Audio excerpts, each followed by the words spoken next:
Voilà, bonsoir. Alors, on va essayer de voir un petit peu la paracha de Kedoshim. La paracha de Kedoshim est considérée comme étant l'une des plus importantes du livre de Vaïkra. Et même certains commentateurs disent que c'est la paracha la plus importante de la Torah parce qu'elle comporte l'essentiel même de la Torah, l'essentiel du corpus essentiel de la Torah. Alors, ce n'est pas une paracha très longue, on va essayer de la survoler d'abord. Et elle est composée de deux parties, j'allais dire.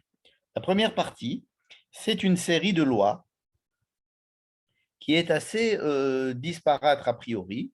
On a l'impression qu'il y a ici un petit peu de tous les sujets, et un petit peu comme la paracha de Mishpatim, qui est dans le livre de l'Exode, dans les livres de Shemot. Juste après les 10 commandements dans le livre de l'Exode, Dieu appelle Moïse et lui donne les Mishpatim. Les Mishpatim, c'est-à-dire les lois, n'est-ce pas? Et là-bas, il y avait aussi une longue série de lois qui allait un petit peu, qui portait sur un petit peu tous les sujets. Et bien ici aussi, c'est pareil, on a aussi pas mal de sujets abordés avec pas mal de lois et quelque chose qui peut déjà attirer notre attention, c'est que ces lois sont séparées, j'allais dire, par des mots qui sont Ani Hachem Elohechem. Je suis, je suis Dieu, votre Dieu. Ou alors, des fois, tout simplement Ani Hachem. Et donc, j'ai écrit le texte en mettant en gras à chaque fois Ani Hachem Elohechem. Vous voyez, je suis allé à la ligne pour montrer que c'était un sujet différent. Par exemple, on va prendre le deuxième sujet, Ish imo ve'aviv tira, où il faut respecter ton père et ta mère, et il faut respecter les Shabbats. Je suis l'Éternel, votre Dieu. Bon. Ensuite, ne faites pas d'idolâtrie, je suis l'Éternel, votre Dieu. Ensuite, des lois concernant des sacrifices et des lois agricoles. Je suis l'Éternel, votre Dieu. Ensuite, lotignovu velotecha, il ne faut pas voler et il ne faut pas mentir. Je suis l'Éternel. Ah, tiens, cette fois-ci, je suis l'Éternel. Ani Hachem, il n'y a pas écrit Ani Hachem Elohechem. Et ça continue comme ça, il y en a 20. On peut prendre toute la première partie qui est entièrement partagée, si vous voulez, entre des Ani Hachem Elohechem ou Ani Hachem. On va voir tout à l'heure comment est-ce qu'on pourrait peut-être expliquer la différence qu'il y a entre Ani Hachem et Ani Hachem Elohechem. En tous les cas, ça c'est une première partie. La deuxième partie, ça va être ce qu'on appelle les harayot. Qu'est-ce que c'est que les harayot? Ce sont des interdits de l'inceste, ou bien des interdits sexuels, disons. Ici, on a une longue liste, mais vous allez me dire, on l'a vu déjà la semaine dernière, cette longue liste, c'était à la fin de la paracha de Acharebot, donc vraiment le samedi dernier. Il y avait aussi une longue liste de tous les interdits sexuels, n'est-ce pas? Et là, on reprend tous les interdits sexuels encore une fois. Donc, il y a une seconde liste et on va se demander pourquoi est-ce que la liste recommence. Alors, il va falloir qu'on étudie les différences qu'il y a entre les deux textes et aussi la raison pour laquelle il y a deux textes qui sont séparés et qui justifient le fait que les deux ne soient pas réunis dans un seul. Il s'agit à peu près des mêmes cas, c'est-à-dire qu'un homme n'a pas le droit d'aller avec sa mère ou la femme de son père ou bien sa sœur ou sa fille ou son oncle, sa tante, etc. Bref. Alors, classiquement, on dit que dans la paracha de Achavemot, c'est-à-dire la semaine dernière, c'était plutôt la liste des interdits avec les hatraot, c'est-à-dire on nous disait qu'est-ce qui était interdit, tandis que dans notre paracha à nous, Kedoshim, les mêmes interdits sont accompagnés cette fois-ci des punitions que l'on encourt. Ce n'est pas toujours les mêmes punitions. Dans la paracha de Acharemot, il y aurait donc la liste, mais selon des critères de gravité par rapport à, à au rapprochement. Hein. Par exemple, on va commencer par la relation entre un fils et une mère, par exemple, ou alors un père et sa fille, ou alors des… Et puis ensuite, ça va s'élargir, c'est-à-dire qu'on va aller de moins en moins grave, si vous voulez. C'est-à-dire quelqu'un qui aurait des rapports avec la femme de son oncle. Alors, c'est un petit peu plus éloigné. Dans notre paracha, il y a un ordre un peu différent où c'est la gravité par rapport à l'interdiction de Dieu qui est différente, qui va déterminer l'ordre, n'est-ce pas? Bon, ça aussi, c'est une autre différence que l'on peut faire entre les deux parachiotes. Donc, on en a vu deux. Par exemple, la première, c'était que dans la première paracha de Acharemot, c'était les interdits. Dans notre paracha, ce sont les punitions. Ah, il faut les mettre à mort, ou bien ils seront carettes, c'est-à-dire retranchés de leur peuple, ou bien euh, d'autres punitions moins importantes, moins graves, n'est-ce pas? Première. Ou deuxièmement, de dire que l'ordre dans lequel elles sont données n'est pas le même. Et là, il faudra étudier pourquoi est-ce que cet ordre est différent. Mais nous allons essayer de donner une troisième explication qui pourrait répondre à la question de savoir, même si dans une, il y a des éléments, dans l'autre, il y a d'autres éléments, pourquoi ne pas avoir fait une seule liste d'interdits sexuels, puisque, en gros, c'est la même liste, n'est-ce pas? Donc, pourquoi ne pas avoir fait la même liste en incluant dedans toutes les idées? Pourquoi avoir séparé? Voilà, donc nous avons survolé la paracha et c'est une paracha assez courte. Souvent, elle est lue avec la paracha de Acharemot, mais notre paracha de Kedoshim, cette année, est lue toute seule, ce qui nous donne l'occasion de traiter d'un sujet qui, à mon avis, est essentiel, c'est le problème de la Kedusha. Voilà. La Kedusha. En français, on parle de sainteté et nous allons essayer de revenir sur les définitions que nous pourrons donner à ce mot et grâce à cela, on va répondre à pas mal de questions qu'on s'est déjà posées et que l'on va continuer à se poser. Question que je continue à me poser, c'est le début de la paracha. Regardons le début, les premiers mots de la paracha. Vaïdaber Adonai El Moshe les morts. Dieu dit à Moïse de dire Daber El Kol Adat Bene Israël. Va parler, Daber, El Kol Adat Bene Israël, à toute la communauté des enfants d'Israël. Toute, Kol Adat. Adat, c'est la communauté. Ce mot Adat est aussi utilisé lorsque, par exemple, les explorateurs, Moïse envoie 12 explorateurs plus tard pour aller voir un petit peu si la terre d'Israël leur convient, et il y a 10 des explorateurs qui reviennent et qui ne sont pas contents et qui disent que la terre de Canaan n'est pas appropriée pour le peuple d'Israël. Et cette communauté, cette petite communauté de 10 personnes est appelée aussi Aada, Aeda. C'est-à-dire que le minimum d'une Aeda, c'est 10 personnes, ce qui nous fait apprendre qu'une communauté minimale, c'est 10 personnes, d'où le minyan pour prier en minyan. Mais ici, Kol Aadat Bede Israël, ça voudrait dire toute l'assemblée, mais pas dans son sens minimal, à savoir 10 personnes, mais en son sens maximal, à savoir femmes, hommes, enfants, vieillards, jeunes, toutes les tribus, tout le monde. Moïse devait rassembler tout le monde en face de lui pour leur donner ses lois. Quelles lois? Ve'amarta alehem, et tu leur diras, Kedoshim tiyu. Vous devez être Kedoshim. Kedoshim tiyu. Il faut être Kedoshim. Vous devez être Kedoshim. Kedoshim, alors encore une fois, on dit saint, mais je préfère garder le mot hébreu parce que le mot saint fait partie d'un vocabulaire religieux qui est propre à chaque religion et même dans chaque religion, il a des acceptions différentes selon les commentateurs, selon les exégèses, selon les textes, selon les mentalités. Donc, gardons le mot initial, hébreu, kedoshim, pluriel de kadosh. Donc, une injonction à dire, pour ramasser tout le peuple et leur dire, soyez kadosh. Qu'est-ce que ça veut dire, soyez kadosh? Alors, est-ce que ça veut dire soyez kadosh, c'est-à-dire que le peuple entier soit kadosh, ou que chacun soit kadosh? Donc, ça ferait des kedoshim au pluriel, n'est-ce pas?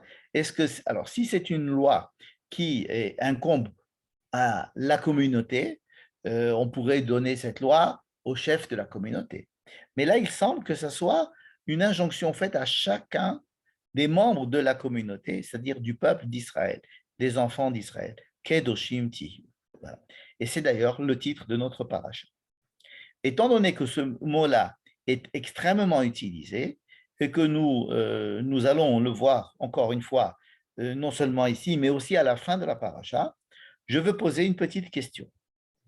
Pourquoi est-ce qu'il faut rassembler tout le peuple pour leur enseigner ces lois-là de Kedoshi? Alors, il faut savoir que d'habitude, quand Moïse devait transmettre des lois, il appelait Aaron, son frère, il lui donnait, il lui récitait la loi, il lui expliquait la loi. Ensuite, Aaron se mettait de côté, il faisait rentrer les enfants d'Aaron, il leur réexpliquait la loi, probablement de façon peut-être un peu différente, et il se mettait de côté, et il appelait ensuite les représentants du peuple, et il les faisait rentrer, il leur expliquait encore une fois, et ainsi de suite, de telle manière que Aaron, par exemple, avait écouté la loi 4 fois ou 5 fois, et ainsi de suite. Bon. Et cette manière de faire était une manière un peu pyramidale, c'est-à-dire que une fois que Moïse a enseigné la loi à Aaron, Aaron, à côté de lui, pouvait lui aussi l'aider à transmettre la loi. Et donc, ils étaient deux à essayer d'expliquer la loi à ceux qui allaient arriver.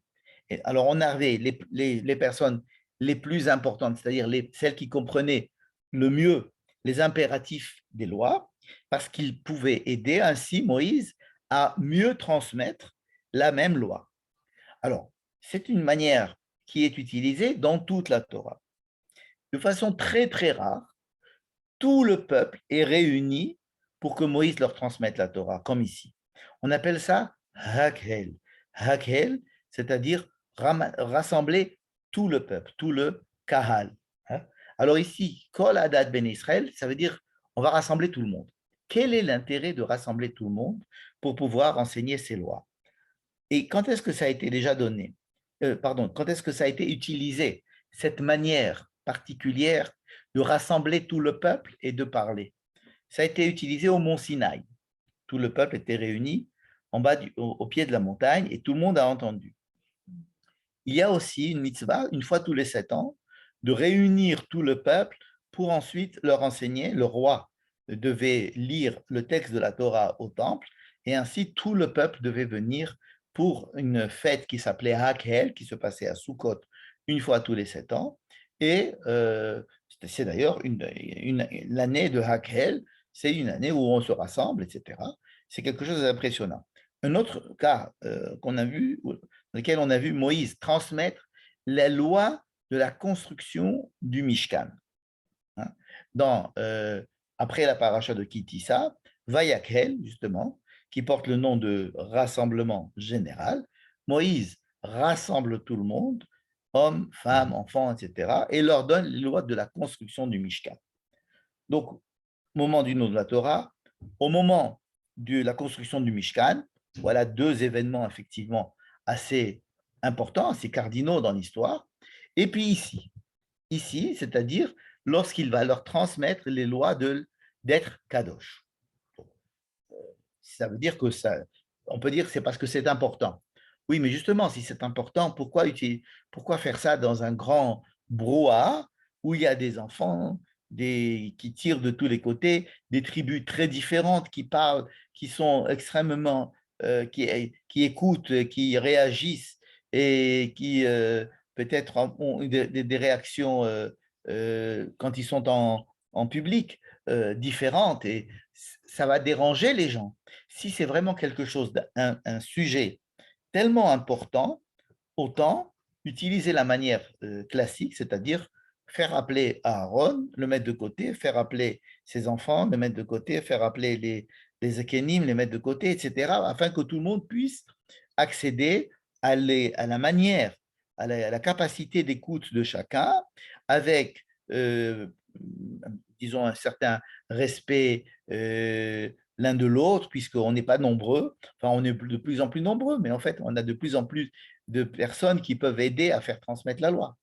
Pourquoi faire que cette mitzvah de Kedoshim, ces mitzvahs de Kedoshim, Kedoshim Tiyu, doivent être faites en Raquel, hein? C'est la question dans laquelle nous allons essayer de répondre. Voilà. Donc, ça nous fait pas mal de questions, mais je vais d'abord revoir avec vous parce que c'est un sujet que nous avons déjà vu plusieurs fois, mais je voudrais le résumer pour qu'il soit bien, bien clair avant d'entamer les réponses à nos questions. Alors, pour la première fois, j'écris en français, là. C'est pas grave. Voilà. Là, j'ai essayé de voir un petit peu. On va essayer ensemble d'essayer de définir ce que c'est que la kedusha. Et on va voir si cela tient le coup, si notre définition tient le coup, et si on peut vraiment arriver à comprendre de quoi il s'agit. Alors, je fais un petit schéma ici, très simple. Deux objets, ou une personne et un objet, ou deux personnes, ou une personne et une idée, ou une personne et le temps, ou une personne et l'espace. C'est-à-dire le rapport de la personne, mon rapport, avec le monde qui m'entoure. Voilà. Donc, j'ai deux ronds. Un qui peut être, par exemple, ma personne, et l'autre qui peut être une autre personne, mon conjoint, ma conjointe, ou alors une personne étrangère, ou alors une personne très proche, ou alors une idée, une idéologie, ou alors la notion du temps, ou alors la notion de l'espace, etc. Bon. Ces deux flèches qui relient, qui essayent d'attirer les deux ronds l'un vers l'autre. Ces deux flèches-là indiquent que par hasard, ces deux éléments, moi et une autre personne, nous avons une énorme envie d'être rapprochés. Il y a peut-être même une injonction à ce qu'on soit rapprochés. C'est-à-dire que, par exemple, si j'ai une idée, j'ai une pensée, j'ai une manière de voir les choses, ben, c'est ma manière de voir, ma manière de penser. Donc, effectivement, naturellement, c'est quelque chose qui est proche de moi. Je me sens proche de cela, n'est-ce pas? Mais la notion du temps est pour moi quelque chose d'essentiel. Donc, c'est ma notion du temps, n'est-ce pas? Etc. Donc, il y a la nature même de cette relation particulière est d'être d'une relation qui est importante pour moi, qui est importante. Donc, avoir une relation où entre moi et une autre personne, ou entre moi un objet, entre moi une idée, entre moi tout ce qu'on a dit tout à l'heure, il est très important que nous soyons en relation. Que veut dire le mot relation? C'est-à-dire qu'on soit proche. C'est pour ça que ces flèches-là, que j'ai, les grosses flèches, ce sont des flèches qui sont comme des aimants qui disent que moi, je voudrais être proche de cette personne. C'est très important pour moi d'être proche de cette personne et la personne aussi de moi. Donc, il y a une vraie volonté d'être ensemble et que notre relation, c'est-à-dire que entre nous puisse naître une relation qui soit durable et qui soit aussi fructueuse. Voilà. Ça, c'est les impératifs. Alors, arrive le mot de Kedusha. Kedusha va me dire, sépare ces deux choses. Ça va être, si vous voulez, cette flèche-là qui va me séparer, la petite flèche qui va séparer au contraire les deux choses. Cela paraît extrêmement paradoxal. La Kedusha est un système qui va séparer deux objets, deux personnes, une personne et une idée, etc. Les séparer, pas parce qu'on veut les séparer, mais parce qu'on voudrait qu'ils ne fassent que la relation entre ces deux choses, ces deux objets, ces deux éléments, puisse être une relation fructueuse et une relation qui dure. Parce que imaginons que ces deux boules, ces deux éléments, soient tellement rapprochés qu'ils ne forment plus qu'un seul. Dans ce cas-là, il n'y a plus de relation possible. C'est une relation de fusion. Une fois qu'on a été fusionné, c'est fini. On n'a plus de relation. On n'a plus d'espace relationnel. On n'a plus la possibilité d'être, de jouer avec cette relation pour que cette relation puisse être fructueuse. Fructueuse, c'est-à-dire qu'elle soit bénéfique à la fois pour l'un et pour l'autre, pour que ma perception de l'autre élément puisse être en évolution, puisse être en désir, hein, puisse être en réflexion, évidemment, et que ça puisse durer. Qu'est-ce qui va faire que cela va durer? C'est que cette relation peut changer, elle peut évoluer, elle peut être porteuse de sens différents. C'est-à-dire que la relation entre deux éléments qui doivent être par définition extrêmement reliés et dont la relation entre les deux est extrêmement importante pour qu'elle puisse durer dans le temps et qu'elle puisse être fructueuse, alors il y a le système de la Kedusha qui prend ces deux éléments et qui va leur demander d'être séparés. Voilà. Cette séparation n'est pas une séparation pour la séparation, comme j'ai essayé de l'expliquer, c'est une séparation pour permettre un rapprochement, mais pas une fusion. Un rapprochement, une relation qui ne sera pas une fusion. Bien. Une fois qu'on a dit ça, on va essayer de rentrer dans les détails. J'ai fait ici une liste, en hébreu cette fois-ci, des notions qui sont kadosh dans la Torah. Par exemple, nous avons l'histoire du Shabbat Kodesh. Le Shabbat est appelé Kodesh. Dieu a sanctifié le Shabbat. Qu'est-ce que ça veut dire que Dieu a sanctifié le Shabbat, hein? On fait le kiddush du Shabbat. Alors, qu'est-ce que cela veut dire, le kiddush du Shabbat, et qu'est-ce que ça veut dire que Shabbat est kadosh?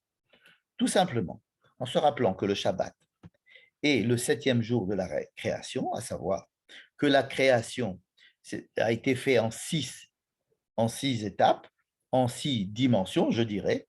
C'est surtout pour dire que c'est en comme ça correspond aux 6 directions de l'espace de l'homme, hein. On l'a déjà dit plusieurs fois, les 4 points cardinaux, le haut et le bas.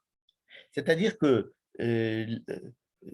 l'existence, ce que l'homme voit autour de lui, va dans tous les sens, si j'ose dire. Pas simplement au niveau de l'espace, au niveau on voit des gens avec des gens gentils, des gens méchants, des catastrophes, de la douleur, de la souffrance, du bonheur, de l'art.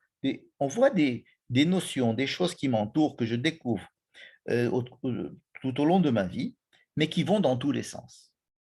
C'est-à-dire que dans chaque domaine, peut-être qu'on peut trouver une certaine logique, une certaine cohérence, dans le domaine des mathématiques, dans le domaine de l'art, dans le domaine de relations humaines, on peut trouver. Mais avoir une cohérence, qu'il y ait une cohérence dans tous les domaines qui vont dans tous les sens, ça, c'est le but du 7e jour. Le septième jour correspond à la mise en perspective de tous ces 6 directions afin d'essayer de donner un sens à tout cela, une cohérence, d'essayer de donner une possibilité à l'homme, puisque la Torah ne raconte l'histoire que pour l'homme, elle ne raconte pas l'histoire de façon objective ni scientifique, elle raconte uniquement parce que c'est l'homme qui va lire la Torah. Et quand on lit que Dieu a fait que le Shabbat est kadosh, c'est-à-dire qu'il l'a séparé, il s'est éloigné. Rappelez-vous, le mot kadosh, c'est un éloignement, n'est-ce pas? C'est les flèches qui séparent. Qu'est-ce qu'il a séparé? Il a séparé la, la perception des 6 jours avec les 6 jours. C'est-à-dire que nous avons les 6 jours, les 6 directions, à savoir les différentes composantes de l'existence telle que l'homme l'aperçoit, et il y a la perception de toute cette existence, c'est-à-dire qu'il y a un décalage, et c'est le but du 7e jour, c'est de permettre un décalage vis-à-vis de l'existence, et, et ce décalage va m'inviter à avoir une perception un peu différente de la perception, j'allais dire, fusionnelle que j'ai avec l'existence. Ça veut dire que je vais être en décalage par rapport à, par exemple, au travail, c'est-à-dire par rapport à mon rapport au monde. Ce décalage, qui est donc symbolisé par le Shabbat, va être kadosh. Kadosh, parce qu'il y a moi et le monde, et la kedusha, ça va être de me séparer du monde, de me déconnecter du monde, dans ce sens où je ne vais pas être fusionnel avec le monde, afin de me permettre d'avoir une relation vis-à-vis de ce même monde. Je ne me sépare pas du monde parce que le monde est mauvais, parce qu'il est mal, parce qu'il est, il est porteur il va me faire des fautes. Pas du tout. C'est une séparation dans un seul but, c'est d'avoir un rapport avec ce monde qui soit un monde porteur de sens et que ça soit une relation qui puisse être fructueuse au cours du temps. Donc voilà la raison pour laquelle Dieu a créé le Shabbat et a dit, je sanctifie le Shabbat, mais Kadesh Shabbat. Il n'y a rien de magique dans ça. C'est un jour où on est invité à prendre du recul. Pourquoi prendre du recul? Parce que je veux avoir une meilleure relation au monde, une relation plus bénéfique. Donc ça, c'est le Shabbat Kodesh. On en a parlé à plusieurs occasions. Je vais parler maintenant du Eretz HaKodesh, comme disent les chrétiens, la terre sainte. Alors, une terre qui, en son sein, a des conditions géologiques, climatiques, des populations, toutes sortes de choses qui existent sur cette terre-là, de fameuse terre d'Israël, la terre de Canaan, qui, euh, qui crée des conditions pour que lorsque l'on habite cette terre, on se sent tiraillé. C'est une terre, d'abord, qui comporte des climats très différents, des paysages extrêmement différents. Ça va de la neige au nord, au désert au sud, de la mer à l'ouest, aux montagnes de l'est. Et en plus, elle crée les conditions, euh, encore une fois, climatiques, géologiques et de population qui font qu'on n'est jamais tranquille sur cette terre. C'est une terre qui bouillonne parce qu'elle présente des différences à l'intérieur d'elle. Et donc, lorsque l'on habite cette terre, c'est une terre qui oblige à se remettre en question, à devoir se battre pour son existence, se battre pour sa possession, se battre pour son rapport avec elle. C'est une terre qui va être en permanence en train d'inviter les gens qui y habitent à se remettre en question, à prendre de la distance vis-à-vis d'elle en permanence. Passons au Am Kadosh, ce fameux peuple saint, Am Kadosh. Et là, on commence un petit peu à rentrer dans le vif du sujet, on va demander au peuple d'être Kadosh. Alors, qu'est-ce que c'est qu'un peuple Kadosh? Si on demande à une personne d'être Kadosh, d'abord, avant de faire un peuple, on va demander à une personne d'être Kadosh. En quoi ça va consister? Ça va consister dans l'idée générale, ça va être que cette personne puisse en permanence être capable euh, de mesurer, et de voir les choses avec un certain recul. Par exemple, j'ai une idée ou une idéologie. Si cette idée me prend au point que je n'arrive même plus à me rendre compte que c'est en fait une idée parmi d'autres, que c'est peut-être mon idée, mais c'est une idée. C'est que ce n'est pas quelque chose qui va me faire oublier les autres domaines de ma pensée. Ça, c'est avec l'idéologie. Avec une autre personne, si je fais fusion avec une autre personne, alors à ce moment-là, je n'ai plus de relation qui soit saine avec la personne. N'est-ce pas? etc., etc. Ça veut dire que la personne à qui on va demander d'être kadosh, c'est une personne à qui on va demander d'être le plus possible, en décalage vis-à-vis de tout ce qui le concerne. Et ce n'est pas pour faire des schizophrènes ou pour faire des malades mentaux que l'on fait ça, mais on fait ça pour que la personne soit la plus responsable de ce qu'elle pense. Si, par exemple, on parle tellement de la sortie d'Égypte, c'est pour sortir de l'esclavage que j'ai à un certain comportement, à une certaine relation avec un despote ou avec une situation dans laquelle je me trouve sans m'en rendre compte, qui fait que tout ce que je fais est dicté par, cet état. Donc, faire un décalage, sortir de cet état, va pouvoir me permettre de voir cet état de l'extérieur et donc de l'adopter si je veux, mais de pouvoir l'adopter, ne pas l'adopter, être en relation avec lui, le modifier, etc. Ce qui fait que je vais être en permanence en train de réfléchir à ma condition et au monde qui m'entoure. Alors ça, c'est une personne. Mais comment demander à un peuple d'être kadosh? Parce que c'est déjà assez expliqué et compliqué, pardon, pour demander ça à une personne. Comment faire demander ça à un peuple? Eh bien, Dieu a trouvé une manière assez simple peut-être pour lui, mais assez compliquée pour nous, c'est de fabriquer des tribus. C'est-à-dire que l'Éternel a fabriqué un peuple en obligeant ce peuple à avoir des tribus, c'est-à-dire des clans qui sont censés représenter des manières différentes d'être. Et il a demandé à ces tribus de vivre ensemble. Et donc, nous nous retrouvons face à des différences innées entre des personnes qui pensent de manière très différente et qui doivent cohabiter. Cette cohabitation de champs différents va permettre que ça va les empêcher de fusionner, en fait. Et ça va leur permettre d'être en relation en permanence, conflictuelle peut-être, mais où les choses vont pouvoir naître et les choses ne seront pas figées, n'est-ce pas?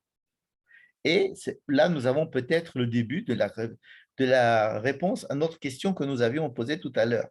Pourquoi est-ce que il faut donner, pourquoi Dieu demande à Moïse de donner ces lois de la Kedusha, hein, à tout le peuple en même temps? C'est parce que le fait même que je suis présent à côté de quelqu'un qui ne pense pas comme moi, et pourtant nous écoutons la même parole, mais nous allons la percevoir de façon différente. Nous avons des manières d'être, des manières d'être être homme différentes. Cela va créer entre nous une émulation, une dissension qui va nous empêcher de fusionner. Et en même temps que nous avons des sujets qui nous concernent et nous sommes obligés de traiter ces sujets parce qu'ils nous concernent, mais nous aurons des approches différentes. Ah, ces approches différentes vont nous permettre d'avoir des approches différentes vis-à-vis des sujets qui nous concernent. Par exemple, l'antisémitisme. Il y a de l'antisémitisme, donc on se sent proche parce que nous sommes tous les deux attaqués par un antisémite de l'extérieur. Mais j'ai, pour ma part, une manière de voir cette chose-là, de l'expliquer, d'essayer de la résoudre, d'essayer de l'éviter, d'essayer de la combattre. L'autre personne va avoir une autre manière de voir la chose, une autre manière de l'expliquer, une autre manière de la combattre ou de ne pas la combattre. Et les différents points de vue qui vont nous obliger à nous mettre en relation vis-à-vis de la réalité, par exemple l'antisémitisme, par exemple être sur une terre d'Israël, par exemple être face à des mitzvot, tout cela va nous obliger à avoir des vues différentes. Et donc, parler à toute la communauté d'Israël et les rassembler. Alors tout à l'heure, on a dit qu'il fallait qu'il y ait les hommes, les femmes, les enfants. Ça fait déjà une sacrée différence de perception. Mais des riches, des pauvres, des anciens, des jeunes, c'est surtout les tribus différentes. la tribu de Réhouven, la tribu de Juda, la tribu de Binyamin, des tribus tellement différentes que lorsqu'on va leur demander d'être ensemble et d'aborder les problèmes, il va y avoir automatiquement des différences de point de vue. Et rappelons-nous que la Kedusha, c'est justement garder, écarter les éléments afin de permettre une prolifération de possibilités, n'est-ce pas? Donc, le Ham Kadosh, le fait que le peuple soit Kadosh, c'est par son essence, d'abord du fait qu'il est composé de personnes qui sont théoriquement, à qui on demande d'être Kedoshim chacun, mais en plus, le peuple est fabriqué de manière à ce qu'il soit en permanence composé de tribus différentes. Alors, vous allez me dire quelles sont les tribus aujourd'hui? Ben, c'est très facile. On n'est pas obligé d'être de la tribu de Réhouven, de Lévi ou de Yehuda. On a fabriqué des tribus tout en étant en exil dans des pays très différents. Et donc, un juif russe va se retrouver face à un juif marocain et un juif éthiopien et un juif français et un juif américain. Et on voit tout de suite que ces tribus-là, l'appartenance à des tribus, fabriquent des... alors je disais tout à l'heure, c'est difficile parce que c'est des chocs, mais ce sont des chocs qui permettent justement cette non-fusion. Alors, il y a cette union, il y a ce qu'on appelle la Ahavat Israël, c'est-à-dire l'amour d'Israël. L'amour d'Israël, c'est ce lien qui est censé rapprocher tous ces éléments, et la Kedusha, qui est censée les maintenir à distance les uns des autres, afin que entre tous ces éléments en mouvement, hein, comme des électrons, hein, qui sont tous attirés autour d'un même noyau, mais qui sont en mouvement perpétuel, n'est-ce pas? Et oi vai voi, si les électrons d'abord rentrent dans le noyau, se collent au noyau et forment qu'une seule entité. C'est la catastrophe des catastrophes, évidemment. Donc, il faut au contraire maintenir ce peuple pluriel, hein, et un. Voilà. Donc, on va parler maintenant de la Torah Kedosha. On dit souvent de la Torah qu'elle est Kedosha. En quoi est-ce que la Torah est Kedosha? Ben justement, parce cette Torah, elle va être composée de textes, de versets, de lois qui vont être vus de manière extrêmement différente. Et ça, cela fait longtemps que nous étudions la Torah de cette manière, en identifiant des récits différents d'une même histoire, des manières d'aborder des sujets, des fois même des lois très différentes selon que l'on est dans un livre de Shemot, de Devarim, de Vaikra, de Bamidbar, et même des histoires qui sont censées être des histoires univoques, eh ben, elles sont racontées très souvent de manière plurielle. Et donc la Torah, tout celui qui étudiera de façon sérieuse la Torah se rendra compte très vite qu'elle nous invite à avoir, à voir dedans des perspectives différentes et donc de trouver que dire que la Torah est une, c'est-à-dire que Torah Achat, c'est vraiment un tour de force lorsque l'on sait qu'elle est composée d'éléments extrêmement antagonistes les uns avec les autres. D'ailleurs, la loi orale va nous permettre de gérer toute cette ébullition de contradictions qu'il y a dans la loi écrite, n'est-ce pas? Le Talmud va se faire un plaisir de mettre en contradiction les versets, les, les, les sages qui eux-mêmes ont des visions extrêmement différentes les uns des autres de cette Torah. Il va se faire un plaisir de les confronter et de montrer les sens qui peuvent sortir des idées différentes, des confrontations différentes. Donc la Torah est vraiment quelque chose qui en lui-même est kadosh. Pourquoi? Parce qu'elle est en même temps une, donc elle a tous ces éléments qui sont en elle. D'un autre côté, chaque élément est séparé de l'autre. Et il n'y a aucun problème, il n'y a aucune honte à voir et à définir les différences qu'il y a entre les différentes parties de la Torah. Au contraire, c'est même l'invitation principale de la Torah. C'est que nous la lisions avec sérieux et que les rabbins, dans la loi orale, ne se sont pas gênés de dire ah non, moi, ça ne veut pas dire ça du tout pour moi ça veut dire ça. Et l'autre qui dirait non, non, non, mais moi, c'est encore quelque chose de tout à fait différent. Et il peut y avoir 2, 3, 4, 5, 70 rabbins qui ne sont pas d'accord sur le même mot. Ce qui fait que la Torah, effectivement, permet, c'est comme dans le peuple, permet l'existence d'éléments en contradiction qui sont pratiquement encore comme les électrons, et ce n'est pas une mauvais exemple, qui sont en permanence en mouvement et qui permettent donc de tirer du sens dans toute confrontation. Et en même temps, la Torah est un. C'est-à-dire, on ne peut pas changer un iota de la Torah. Pas une lettre, pas un mot, tout doit être un, exactement comme le peuple d'Israël. Tout le peuple d'Israël est un, est un. Et si certains voudraient dire non, lui, il n'est pas, ou l'autre, il n'est pas, eh bien, malheureusement, les circonstances extérieures viennent nous rappeler cette unité, même si on la refuse de l'intérieur, elle nous est rappelée de l'extérieur. Hein.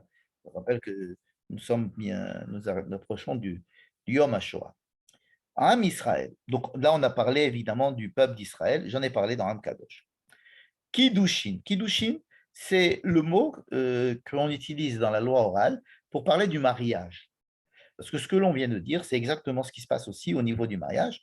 Et la réunion, l'union entre un homme et une femme, hein, est une union d'abord parce qu'on est différent, et très différent, et on veut être ensemble. Donc ces deux éléments euh, très différents hein, voudraient être ensemble, et on leur dit, attention, ne fusionnez pas, marquez, marquez cet amour qu'il y a entre vous, cet attachement, mais aussi cette séparation qui doit tout le temps exister, c'est-à-dire le respect de la différence de l'autre, le respect et des fois même l'éloignement physique qui doit permettre cette mise en respect l'un de l'autre. Et ce n'est pas parce que nous voulons fusionner que nous allons fusionner. On peut essayer de fusionner, mais alors de façon très courte dans le temps, n'est-ce pas? On fusionne, mais tout de suite, il faut rester. Les Bassar Echad, par exemple, il est écrit dans la Torah, dans le livre de Bereshit, qui feront une seule chair. D'accord, on a fait une seule chair, mais après, on redevient deux chairs séparées. Hein. Même si de cette union va naître peut-être un enfant, mais il n'est pas question d'avoir une fusion. Et c'est pour ça que les rabbins ont choisi d'appeler l'union entre un homme et une femme des kiddushin. Hein. C'est cette union non fusionnelle qui va permettre justement cette mise en respect, va permettre donc de créer des choses ensemble, de se respecter, d'avoir une relation qui va vivre avec des hauts et des bas, avec un désir, moins, plus, etc. Et cette vie de l'union entre les deux personnes, c'est ce qui va faire justement la sainteté pour utiliser le mot, mais il n'est vraiment pas approprié, mais la kedusha qui peut régner dans un couple ou dans une maison, cette kedusha peut exister aussi, évidemment, entre personnes non mariées. À l'intérieur du peuple, on peut avoir cette relation de kedusha. Alors, il y a aussi euh, quelque chose que l'on connaît très bien, qu'on a vu ces derniers temps, c'est le Bet Hamikdash. Alors, le Bet Hamikdash, c'est ce qu'on appelle le temple, le Mishkan, par exemple, qui a été construit. C'est un endroit où Dieu est censé résider, il est censé résider hein, à l'intérieur du peuple d'Israël, ce qui paraît complètement fou, n'est-ce pas? Et donc, cette union avec Dieu, hein, elle est surtout euh, encadrée par une interdiction de fusion, une interdiction de penser que on va aller se rencontrer Dieu, n'est-ce pas? Alors, il y a beaucoup de lois, comme les lois de la Touma, les lois de l'impureté, les lois physiquement, il y a des gardiens du temple qui empêchent cet accès au temple tempestive, etc.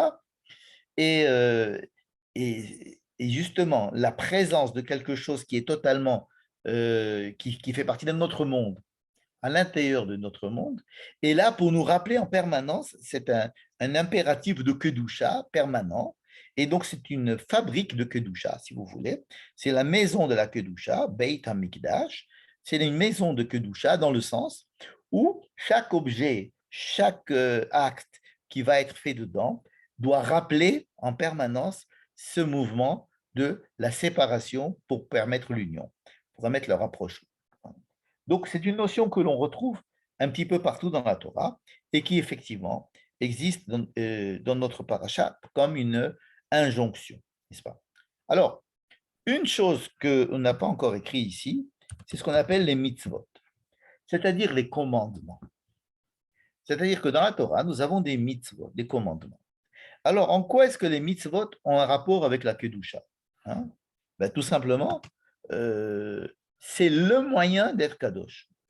Vous connaissez cette bénédiction, Asher Kideshanu, Bemitzvotav, Vetzivanu, c'est-à-dire celui, on bénit Dieu, qui a voulu nous sanctifier, et pour nous sanctifier, il nous a donné des mitzvot. Donc, le but profond d'une mitzvah, d'un commandement, c'est une invitation à prendre du recul. Et avec ça, nous avons défini toutes les mitzvot, toutes les mitzvot. Les mitzvot, c'est une invitation à prendre du recul. Prenons par exemple les mitzvot concernant la nourriture. Nous avons beaucoup de mitzvot. Je viens, j'ai faim, je prends un gibier, je prends n'importe quoi et je le mets dans la bouche. Non, stop. Est-ce que c'est un animal que l'on peut consommer? Est-ce que tu es bassari, tu es halavi? Est-ce que tu dois faire, est-ce que ça pousse par terre, ça pousse dans l'arbre, ça pousse, d'où ça vient? Est-ce que c'est une année de Shemitah? Est-ce que c'est une année de, ça fait, ce fruit-là, ça fait combien de temps qu'il est sur cet arbre, à donner des fruits pendant combien d'années avant que je puisse le prendre? Etc., etc. Sans arrêt, des distances que je dois mettre entre moi et cet acte tout à fait banal et premier qui est la consommation, qui est la nourriture, et bien là, il va y avoir énormément de mitzvot qui vont être là pour que je puisse prendre conscience de ce que je suis en train de faire. Que je ne sois pas en train que la nourriture et moi ne soient pas fusionnels, mais qu'au contraire, ils soient porteurs de sens. À quoi ça sert de porter du sens à la nourriture? On sait parce que la nourriture n'est pas uniquement une manière de se sustenter, comme on dit. Hein. Ça, ce serait une manière pas kadosh de voir la nourriture. C'est j'ai faim, je mange. Non, ce n'est pas que cela, la nourriture.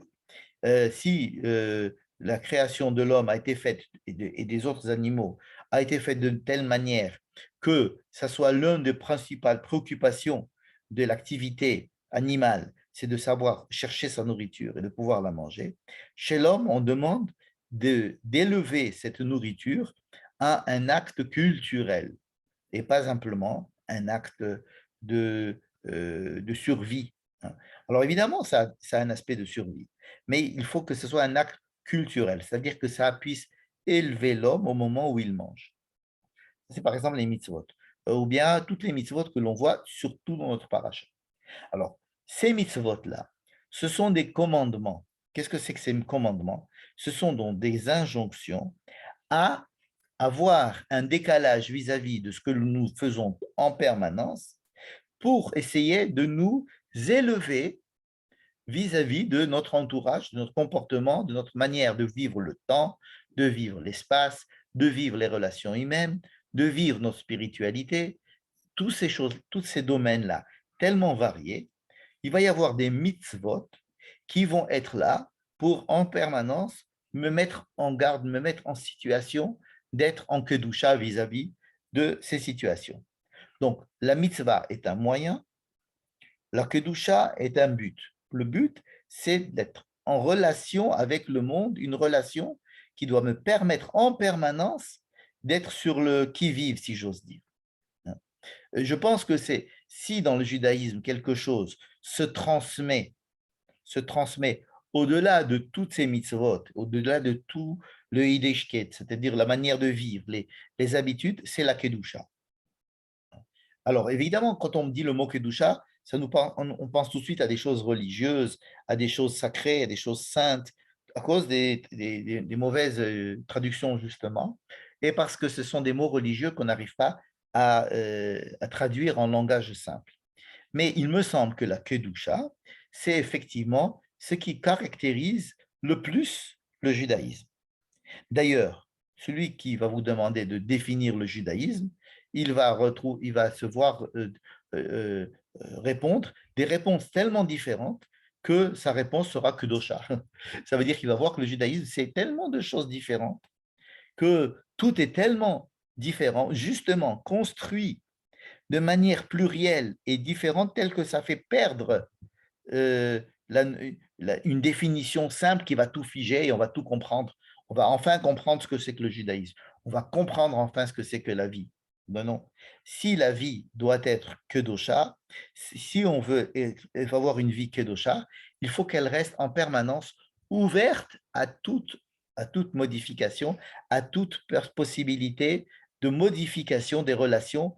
Et pour avoir des modifications de relations et que ces relations puissent être fructueuses, je suis obligé sans arrêt de créer des déconnexions, des décalages, de me dire, attends, tu es en train de là, d'avoir quelque chose qui est figé avec toi. Il faudrait t'en séparer. Hein. Imaginez par exemple le mindfulness dont je parlais pas mal l'année dernière. Le mindfulness invite la personne à être en pleine conscience et de ce qui se passe à l'intérieur d'elle et autour d'elle afin de pouvoir tout en étant beaucoup plus calme et tranquille, ce qui se passe à l'intérieur de moi, les peurs, les idées, les reflets, l'imagination, être en relation fructueuse vis-à-vis de tout ce qui se passe à l'intérieur de moi et donc vis-à-vis de mon entourage, parce que l'entourage a un impact sur moi, n'est-ce pas?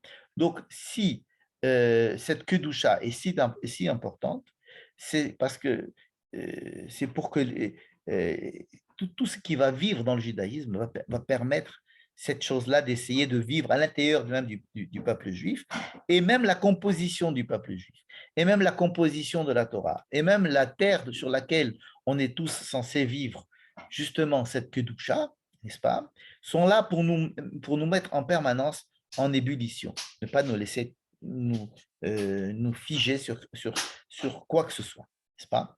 Et il me semble que il y a, on peut voir ça dans les domaines culturels, dans les domaines de l'art, dans les domaines de la créativité, dans tous les domaines. Et on a vu qu'il y a des juifs qui sont pas forcément pratiquants, pardon, mais qui sont issus de familles deuxième, des fois troisième génération, qui ont tellement travaillé cette notion de kedusha qu'ils s'en sont imprégnés et des fois, ça ne passe même plus par les mitzvot, mais c'est dans leur comportement, leur manière de penser en dehors des sentiers battus, par exemple, c'est exactement un effet, une conséquence de la Kedusha. Essayer d'imaginer, de trouver, d'innover, euh, de penser différemment, c'est une des conséquences de la Kedusha. Et donc, parler à quelqu'un de Kadosh, c'est beaucoup plus intéressant, on va dire aujourd'hui, c'est beaucoup plus innovant, c'est beaucoup plus vivant que de parler à quelqu'un qui n'est pas dans le domaine de la Kedusha, n'est-ce pas? Alors, le domaine de la Kedusha n'est pas un domaine gardé au peuple juif. Tout être humain, évidemment, est invité à être Kadosh. Le peuple juif a été fabriqué de manière assez particulière pour qu'il puisse véhiculer justement cette histoire de la Kedusha. Que ce soit quelque chose qui soit vivant au centre même, au cœur même des nations, afin que toutes les nations puissent, alors des fois ça les énerve, qu'il y ait des juifs qui veuillent changer tout, ça crée de l'antisémitisme, ça crée de l'antisionisme, ça crée de plein de choses, mais ça fait bouger les choses. Ça, dans les arts, dans les sciences, dans tous les domaines, on vient remuer les choses, ne pas les laisser tranquilles. Et donc, on voit que effectivement, cette notion de Kedusha apparaît effectivement dans la réalité et l'histoire, la sociologie humaine et dans l'histoire humaine. Alors revenons à nos petites questions du début. Après avoir fait cette longue digression, voyons par exemple le premier verset. Daber el kol adat bene Israël ve'amarta alehem.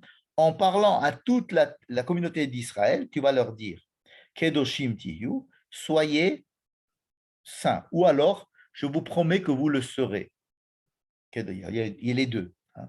Et on va voir tout à l'heure un verset qui va dire soyez saints, hein, et sachez que je vous promets que vous serez saints, que vous serez kadosh. Pourquoi? Parce que j'ai fait de telle sorte que vous soyez kadosh.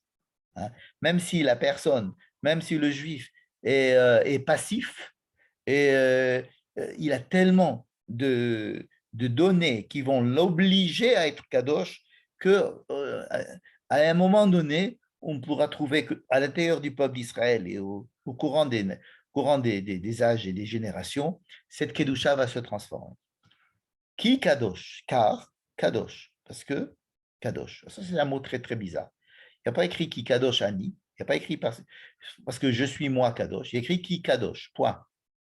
Ani Adonai Elohechem, cela fait partie de la fin de toutes les mitzvot que l'on va voir dans la suite. Pourquoi est-ce que Dieu il va y avoir une phrase tout à l'heure qui va dire Ki kadosh ani, je suis saint, donc soyez saint. C'est-à-dire que ça pourrait dire quoi? Ki kadosh, je trouve que c'est très beau de dire Ki kadosh, parce que la kedusha, soyez kadosh pour la kedusha. Ki kadosh.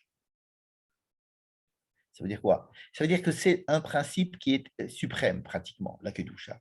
C'est un principe qui ne peut rentrer dans aucune catégorie, qui peut se traduire dans des catégories. Hein. Il faudrait avoir de la Kedusha vis-à-vis de la Kedusha, n'est-ce pas? Et la meilleure manière de mettre de la Kedusha dans la Kedusha, c'est de dire Ki Kadosh. Parce que le principe de la Kedusha, c'est le principe de la Kedusha. Un point. Ani Adonai Elohechem, je suis l'Éternel votre Dieu. Qu'est-ce que cela veut dire ici?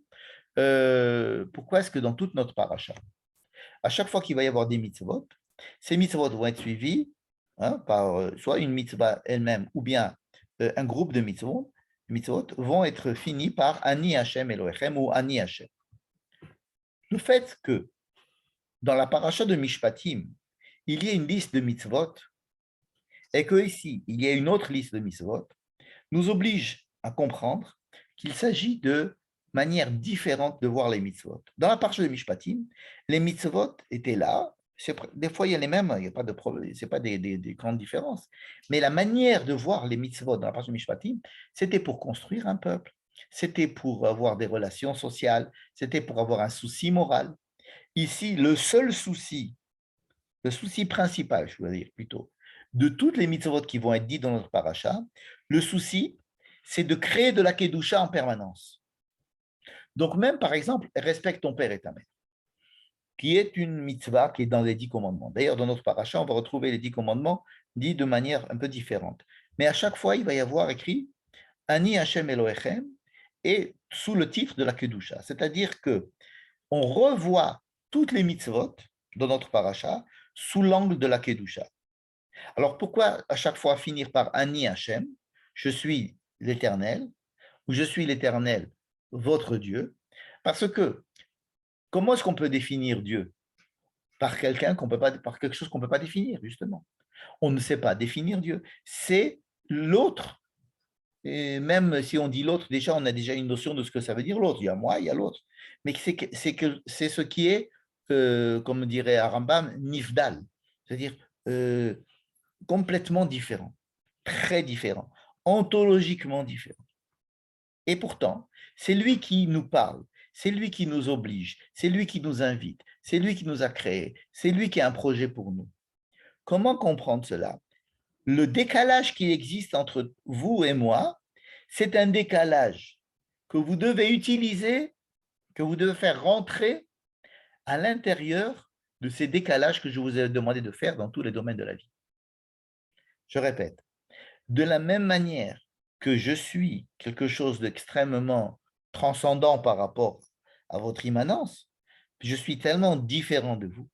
Mesurez cet écart qui est entre moi et vous est infini. Et bien cet écart infini, placez-le entre vous et toute chose. Et la liste, je l'ai faite tout à l'heure, n'est-ce pas? Et pourtant, je suis l'Éternel, votre Dieu. Je veux que cet écart infini, il ne soit pas, il soit au service d'une relation intense. N'est-ce pas? Toujours le même paradoxe.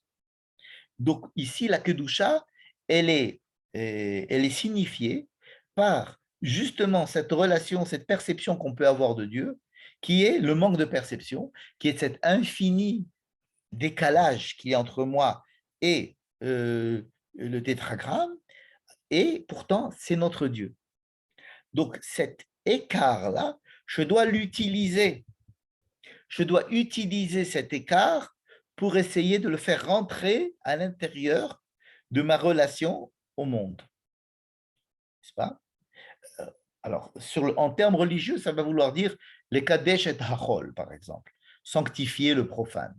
Ce qui pour moi est une phrase qui est très belle, mais qui ne veut pas dire grand-chose si on n'essaie pas de la comprendre dans ses détails. Mais ici, il s'agit voilà, de les Kadesh et Hachol, c'est-à-dire de voir, par exemple, le Shabbat. Le Shabbat, ça doit être une invitation à vous à trouver un décalage vis-à-vis du temps. Et vous devez vous le vivre. Aish imo ve'aviv tiraou. Il va falloir que vous respectiez ton père et ta mère. Mais ça, pas simplement parce que c'est moral, c'est parce que là, il faut qu'il y ait un décalage entre vous et la meilleure part du père qui est en vous et la meilleure part de la mère qui est en vous, afin que vous puissiez être en décalage vis-à-vis de votre père et votre mère. Les respecter, mais pas fusionner. Et c'est toujours pareil. Ani Hashem Elohechem, je suis l'Éternel, ton Dieu, c'est-à-dire qu'il n'y a pas que ton père et ta mère à qui tu dois rendre des comptes, mais il y a aussi moi. Et qu'est-ce que c'est que moi? C'est-à-dire toi. C'est-à-dire qu'il y a vis-à-vis de mon rapport au monde, mes parents, ma femme, mes enfants, mes amis, euh, le temps, l'espace, les objets religieux, tout ce que vous voulez, il faut qu'il y ait ce décalage. Et donc, à chaque fois qu'une liste de mitzvot est faite, ça va finir par Ani Hashem Elohechem. Vous voyez? Ou alors Ani Hashem. Alors, je vous avais promis tout à l'heure de vous apporter une peut-être explication qui pourrait expliquer quand est-ce que c'est écrit Ani Hashem et quand est-ce que c'est Ani Hashem Elohechem. Une explication très très profonde du Mea Shiloach, de Ishbetia, qui dit ce travail de Kedusha est un travail énorme, c'est un travail infini. Et il était très exigeant, surtout lorsqu'il est écrit après Ani Hashem. Ani Hashem, ça veut dire vous devez avoir ce travail de façon permanente dans ce genre de mitzvot. Ani Hashem Elohechem, c'est dit lorsque Dieu dit que, ok, je comprends que ce soit impossible de faire le travail jusqu'au bout. Ce travail de Kedusha, on ne peut pas le faire jusqu'au bout. Hein. C'est trop exigeant vis-à-vis de la personne. On a envie d'être rassuré, on a envie de se reposer des fois. On ne peut pas être sans arrêt en décalage avec tout, n'est-ce pas? Donc, il y a aussi un repos. Et là, Ani Hashem Elohechem, le mot Elohechem veut dire, écoutez, je vais vous aider à le faire. N'ayez pas peur. Voilà. Il y a des mitzvot où c'est tellement, on rentre dans un abîme tellement insurmontable qu'on peut se dire, mais si je rentre, moi, en situation de Kedusha, je vais me perdre. Alors, Ani Hashem Elohechem, d'après le Meachiloach, vient pour ces mitzvot-là, dire, écoutez, moi, faites votre effort de Kedusha, je m'occupe du reste, je m'occupe de compléter, parce qu'effectivement, ce sont des mitzvot qui sont trop difficiles à faire, c'est-à-dire des états d'âme, des états d'esprit dans lesquels je vous demande de le faire qui sont trop exigeants. Hein. Donc, sachez que dans ces domaines, je vais aussi vous aider à le faire. Mais Ani Hashem, c'est absolu. C'est absolu. Je vais prendre par exemple une mitzvah. Laquelle on va prendre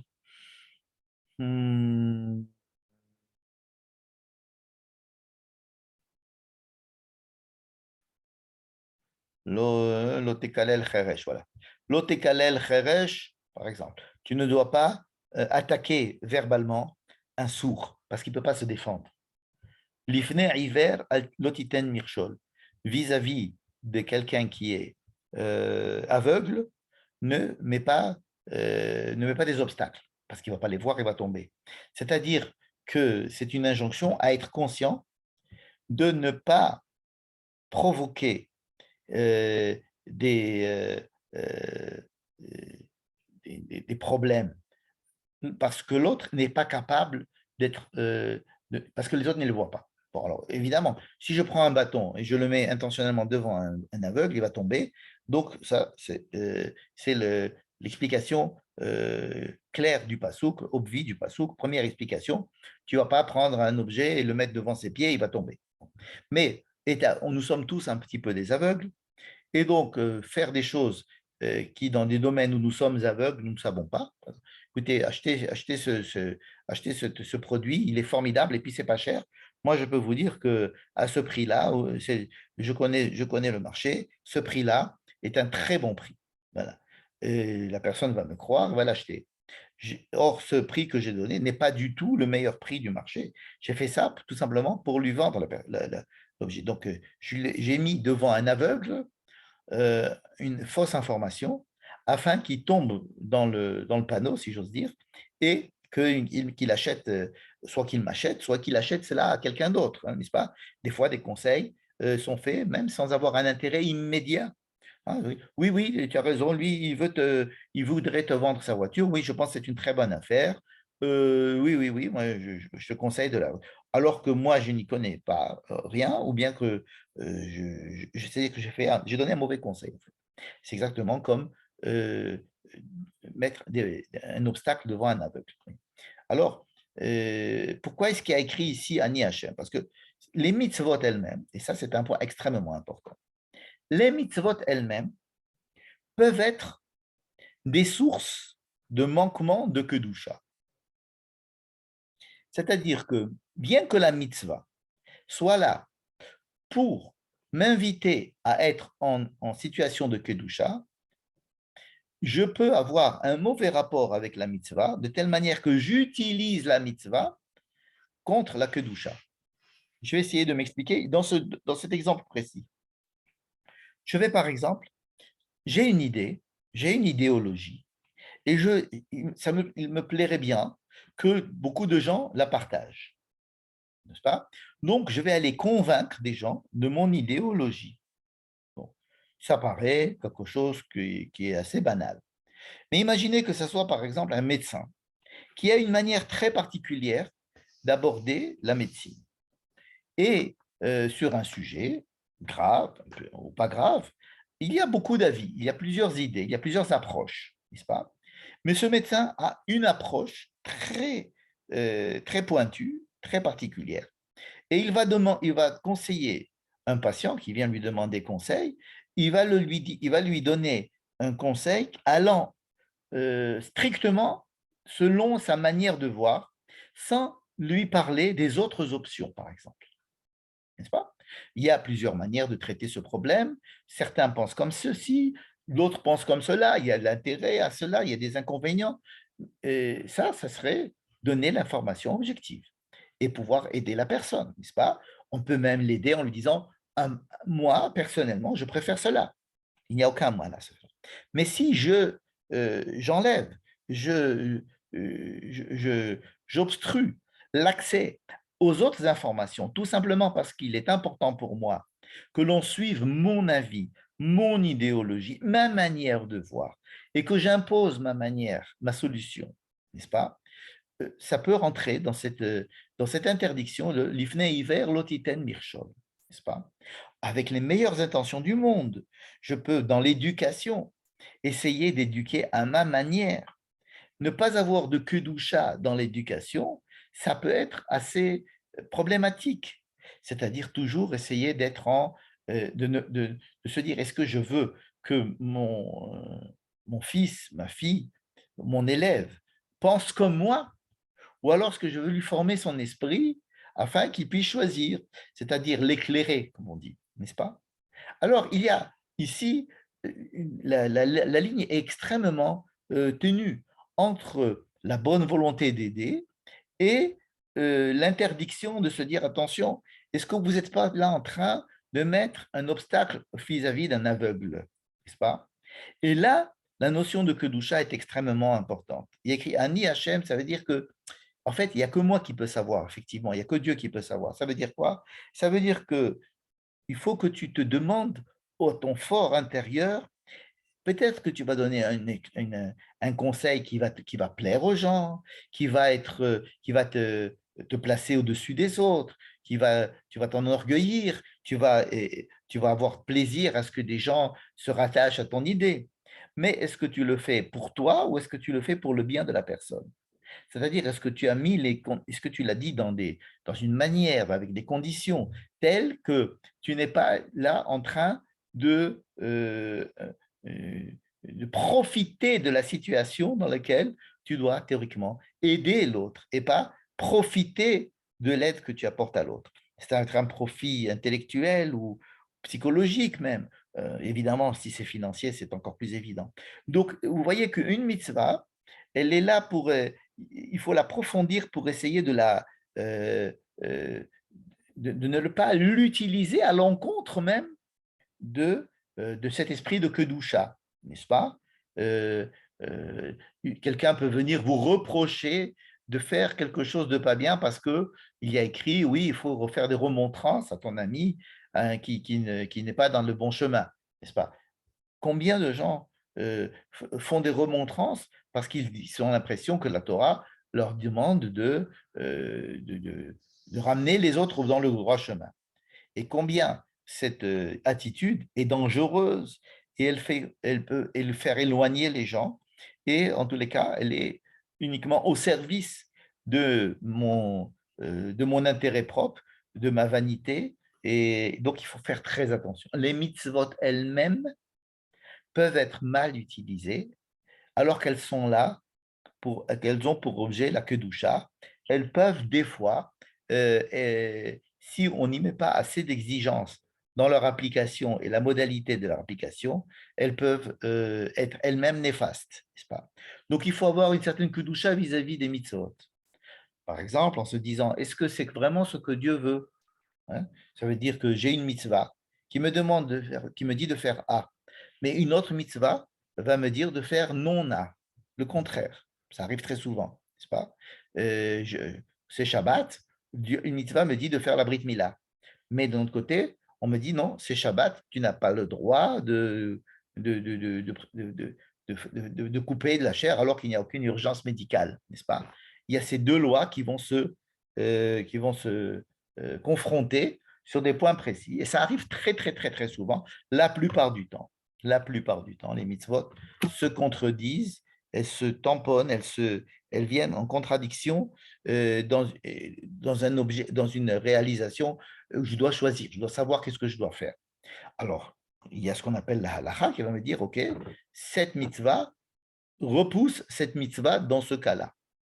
Mais la halakha n'est pas prête. Alors là, par exemple, on va faire la Brit Mila, même si c'est un Shabbat. Bon. Mais ce n'est pas dans tous les cas que la halakha va m'indiquer tout de suite ce que je dois faire. Aime ton prochain comme toi-même. D'un autre côté, il faudra que tu tues l'ennemi qui est venu te tuer. Bon, alors est-ce que je dois être agressif? Est-ce que je dois être... ce sont des problèmes. Et la Torah, elle est pleine de mitzvot qui sont, j'allais dire, contradictoires. Oui, elles peuvent être contradictoires à chaque fois qu'on doit les mettre en pratique parce qu'il y a toujours des mitzvot qui viennent contrebalancer d'autres mitzvot. Donc, il faut une kedusha vis-à-vis de mon approche vis-à-vis des mitzvot. Il faut être kadosh même vis-à-vis des mitzvot. Hein, ce qui complique l'affaire, je le reconnais, mais ce qui empêche de tomber dans, dans, dans le manque de kedusha d'une mitzvah, ce qui est le pire. C'est-à-dire prendre un moyen et d'en faire un instrument de destruction du but pour lequel elle était là. Alors, ce qui est vraiment catastrophique. Quand on prend une mitzvah et qu'on la dévoie complètement, cela est vraiment catastrophique et on n'est pas du tout indemne de ce genre de reproches qu'on pourrait nous faire. Pareil pour les harayot, le dernier passage. Le dernier passage dont on a dit qu'il reprenait les lois de l'inceste de la semaine dernière, cette fois-ci, il va les voir sous le plan de la Kedusha. Qu'est-ce que ça veut dire? La semaine dernière, c'était surtout des histoires de Tum'a, de Tahara, des histoires de pureté et d'impureté. C'est-à-dire si on faisait des relations comme ça, on rendait impur. On rendait impur la terre, on rendait impur le peuple, etc. Ici, c'est une relation de kedusha, c'est-à-dire que les interdits sexuels sont redits ici de manière différente, mais sous l'angle de la kedusha, à savoir qu'est-ce que c'est que l'inceste? L'inceste, c'est un rapport intime entre des personnes qui sont censées être proches, n'est-ce pas? Et justement, cette intimité, et à partir du moment où elle est faite de façon fusionnelle, intime, justement à ce moment-là, il va falloir sévir parce que c'est dans ce giron-là que naissent toutes les fusions et toutes les bilboules. On ne sait plus quel est le sens de la relation que j'ai. Les relations entre, dans une famille doivent être des relations où la kedusha est le maître mot, n'est-ce pas? À cause du danger justement de la falsification et de la définition des rapports, n'est-ce pas? Alors, on n'est pas obligé des fois d'aller jusqu'à la relation sexuelle, des fois même des relations un petit peu dévoyées peuvent déjà entacher la notion de kedusha. La kedusha commence au sein d'un couple et d'une famille et elle doit préserver l'individualité. Évidemment qu'avant d'arriver à des rapports incestueux, il peut y avoir des relations du type incestueuse qui sont elles-mêmes destructrices de Kedusha. Et donc, on peut donner cette réponse puisqu'on s'est posé la question. Et justement, regardez, j'ai mis ici, vers la fin de la paracha, il y a beaucoup de mots le mot hivdalti etrem. Je vous ai séparés. Je vous ai séparés. Je vous ai enseigné la séparation, n'est-ce pas? Alors, cette séparation, c'est exactement ce que nous avons dit sur la Kedusha. Veyitem li kedoshim ki kadosh ani va avdil etrem. Alors, la séparation entre le peuple d'Israël et les autres peuples, sujet qui est extrêmement épineux, n'est-ce pas? Et l'aborder en fin d'études, c'est encore plus difficile, mais on est obligé de l'aborder. La séparation, je vous ai séparé des autres peuples. Cela veut dire quoi? Que Dieu nous a séparé le peuple juif des autres peuples. Et par exemple, quand on a fait le kiddush pour la fête, on dit Asher Bacharban ou Mikol Amim, ou bien quand on fait la Havdalah dans la prière du samedi soir, on dit, n'est-ce pas, Ben Kodesh Lechol, Ben Israël Amim, ou Ben Yom HaSheveri, les Shechet Yemei HaMaaseh, celui qui fait des séparations. Alors, la séparation, évidemment prise par un antisémite, c'est de se dire, vous êtes le peuple élu, donc il vous a mis à part, donc vous êtes des gens snobs, des gens qui sont élevés et qui ne veulent pas se mêler à la populace. Donc, voilà ce que veut dire la séparation. Ça, c'est la vision d'un antisémite, évidemment. Et cela ne manque pas, malheureusement, et c'est une définition qui peut même être comprise comme ça par les juifs eux-mêmes, parce qu'ils n'ont pas réfléchi au problème. Et ils se disent, mais tiens, pourquoi Bayavdi, les trêves, non, ils refusent ces versets, n'est-ce pas? Refuser des versets, c'est essayer de ne pas se confronter à eux. N'est-ce pas? Alors non, non, on est comme tout le monde. Évidemment que nous sommes comme tout le monde. Il n'est pas question d'être né de la cuisse de Jupiter ou d'une cuisse de quelques personnes importantes différentes de Jupiter. Ce n'est pas du tout cela. La Havdalah, c'est que je vous ai appris la séparation, c'est-à-dire que lorsque vous voyez un juif polonais ou un juif espagnol est encore plus espagnol qu'un espagnol. C'est évident. C'est évident. Euh, les représentants les plus nationalistes, les plus représentants culturellement d'une culture sont souvent les juifs. C'est-à-dire qu'un juif est porteur de la culture du pays d'exil où il se trouve de manière exagérée presque. On va trouver des nationalismes juifs à l'intérieur des nations qui sont extrêmement étonnants. Des traditions de certains peuples, de certaines cultures, qui sont transmises chez les juifs, alors que chez ces mêmes peuples, elles ont disparu. Regardez le Streimel, par exemple. Regardez la chanson andalouse chantée par des juifs, l'exactitude des juifs suisses, etc., etc. Hein. Le côté n'est pas plus américain qu'un juif américain, n'est-ce pas? Donc, en quoi est-ce que cette Havdalah existe? C'est que en tant que peuple, en tant que peuple, le peuple d'Israël est fabriqué d'une manière différente de la manière dont sont fabriqués les peuples. Les peuples sont fabriqués par une adhésion à un territoire, une idéologie, une histoire, etc. Le peuple juif est fabriqué justement de façon opposée. Le peuple juif est fabriqué en prenant des gens, des Polonais, des Marocains et des Éthiopiens et des Belges, et de les mettre ensemble et fabriquer ce peuple de cette manière-là, c'est une manière qui est unique. C'est-à-dire que la séparation qui existe entre le peuple juif et les autres peuples, c'est sa manière d'avoir été fabriqué, c'est-à-dire son leitmotiv, c'est-à-dire sa kedusha. Et c'est quelque chose qui est extrêmement difficile à vivre en tant que faisant partie de ce peuple-là. Donc, ce n'est pas une question de peuple élu, c'est notre obligation de vivre cette kedusha pour pouvoir transmettre cette kedusha. On aurait été beaucoup plus à l'aise si le peuple juif n'était composé que d'une manière d'être. Par exemple, si tout le peuple juif était tous des Polonais, ça aurait marché beaucoup plus facilement. Tout le monde et tous les juifs sont des juifs polonais. Et ben alors, c'est la Pologne. Puis c'est tout. Voilà. Alors, et beaucoup de juifs polonais pensent que si tous les juifs étaient polonais, le monde irait beaucoup mieux, n'est-ce pas? Mais ils sont obligés de se confronter au fait qu'il y ait des juifs qui sont différents, n'est-ce pas? Donc, la séparation qu'il y a entre le peuple juif et les autres peuples, c'est qu'il est justement composé, il est fabriqué de manière plurielle et même avec des dissensions internes a priori, et c'est ça qui va le définir en tant que peuple juif, n'est-ce pas? C'est qu'il soit composé des 12 tribus, rappelons-nous cela. Et donc, cette séparation, moi, je suis, en tant que juif polonais, je préfère me fondre dans l'identité polonaise et me sentir vraiment polonais. On va me dire non, tu fais partie, oui, de la culture polonaise, mais tu es obligé de faire partie aussi d'un autre peuple qui s'appelle le peuple d'Israël, qui a besoin de toi en tant que représentant de la Pologne à l'intérieur de lui.